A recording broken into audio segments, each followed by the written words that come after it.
Chainsaw Massacre, of course.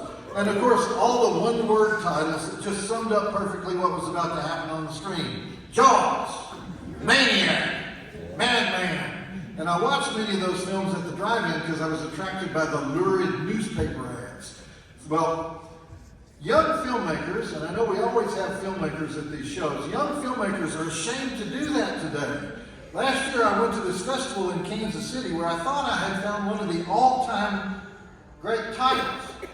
And the title was, Every Time We Meet for Ice Cream, Your Face Explodes. Okay, cool, I want to see that movie. And then I found out that it's based on a novella, and the name of the novella is Every Time We Meet at the Dairy Queen, Your Whole Fucking Face Explodes.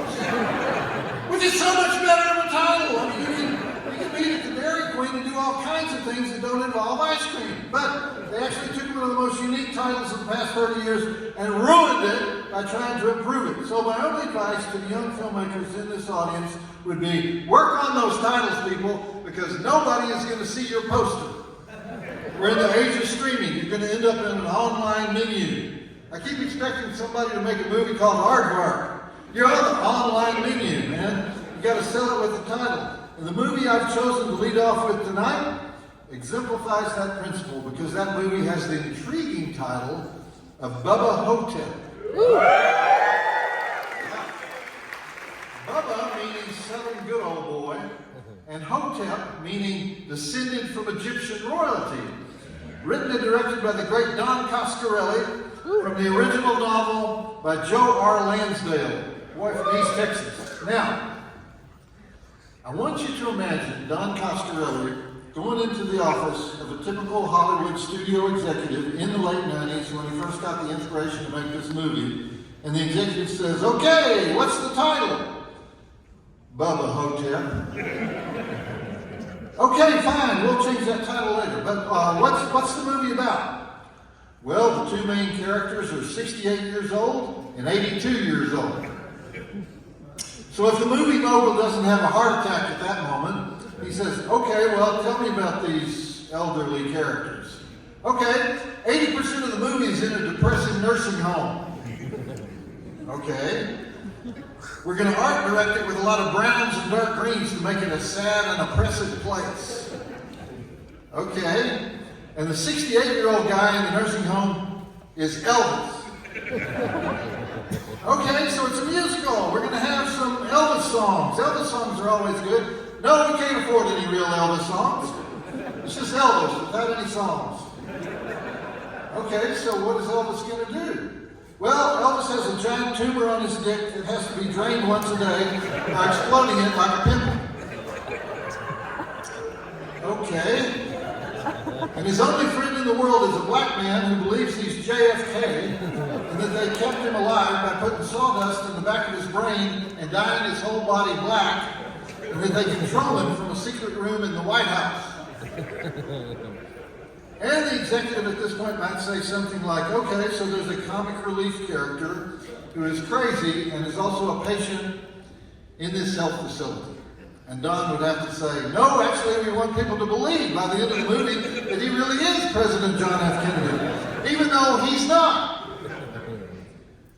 But the other character is equally delusional because he thinks he's Elvis. No, he really is Elvis.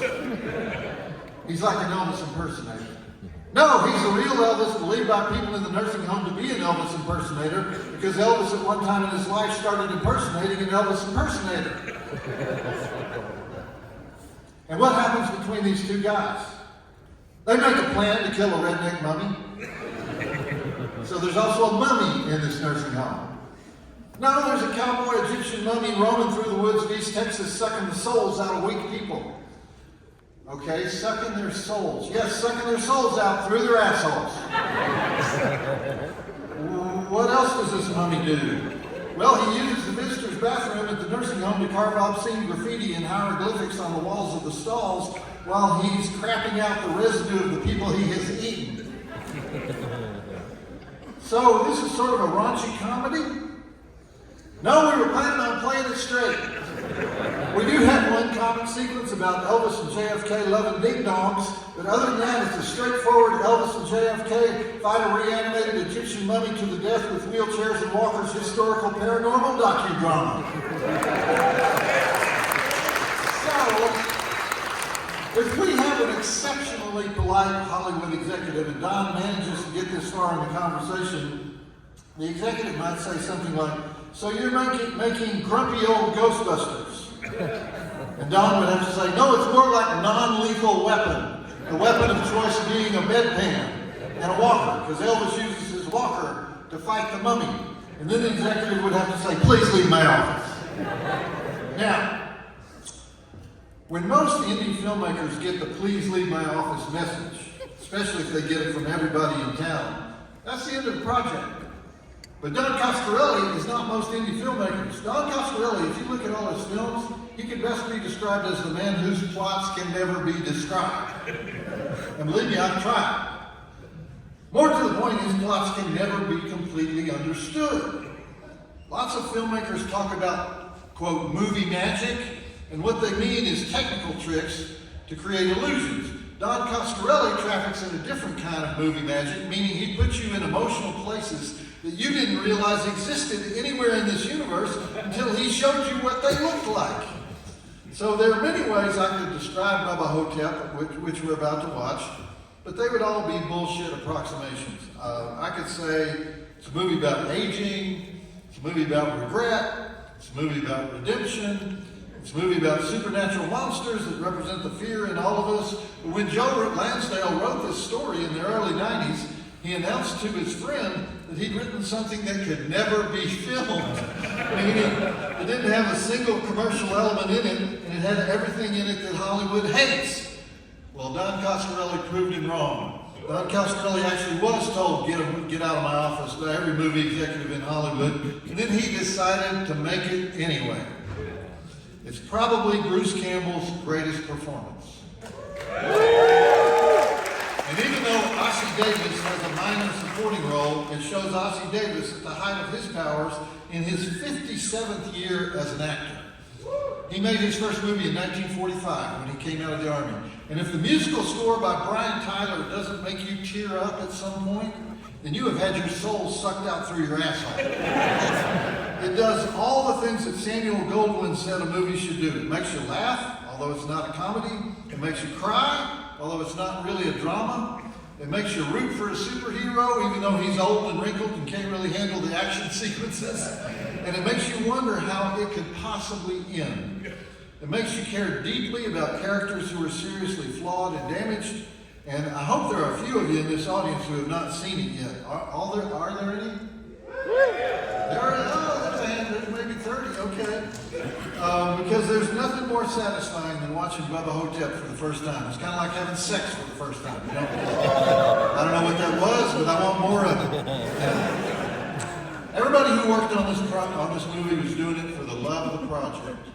Bruce Campbell was told not to do it by his agents and by his management. Ossie Davis was told not to do the movie by his management. And since the budget was so low, they couldn't afford the elaborately tricked out supernatural mummy monster. But the guys at K&B Effects, the most revered special effects studio in Hollywood, created the mummy, animated the mummy, and aged Bruce Campbell 25 years, and they did all that work for the price of their materials. They worked for free. Don Coscarelli wrote a book on, yeah, give him a hand. Don Coscarelli wrote it, that's Greg Nicotero, you know. Don Coscarelli wrote a book called True Indie, and this is the best example of that. They found an abandoned veterans care home in Downey, California, and built most of their sets there. And Brian Tyler, the composer, normally works with symphony orchestras when he does the Fast and Furious movies. He does other big Hollywood projects like the Iron Man franchise and the Avengers movies. But for this one, he played every instrument on the soundtrack himself. And then, when they finished, nobody wanted to distribute it. So they distributed it themselves. They struck 34 prints and they took it across the country, one city at a time, using volunteer street teams to publicize it. And lo and behold, the people showed up to support it. And here we are 20 plus years later, and it's just as fresh as it was on June the 9th, 2002, when it premiered at a film festival held at the Palms Casino Resort on the Las Vegas Strip. Notice I did not say the Sundance Film Festival, I said the Palms Casino Resort in Vegas.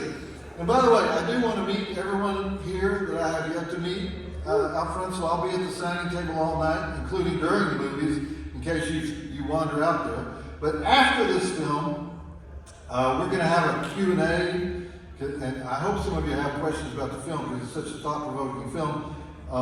Darcy wanted to cosplay the Mummy, but we didn't have enough money or time. Darcy has all these jobs in LA now, so she's in great demand as a host and a presenter and an influencer. Call her an influencer. So, we'll do a Q&A, and I'll be at the signing table, and Darcy will be at the signing table if you want to talk about it. And of course, I'll be back after the Q&A to introduce our second movie, which is just as mind-blowing original as this one. In other words, I'll be here all night. We don't leave till everybody else leaves. And right now, let's take a look at those driving totals.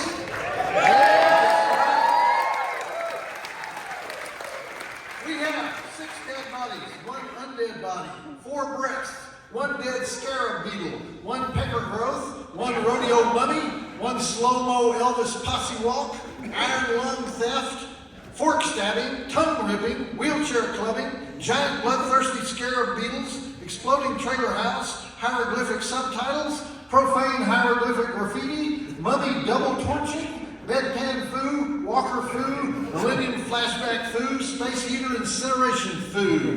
Driving Academy Award nominations for Bruce Campbell for doing a thoroughly convincing 68-year-old Elvis, while kung-fuing giant scarab beetles and delivering lines like, I felt my pecker flutter once like a pigeon having a heart attack.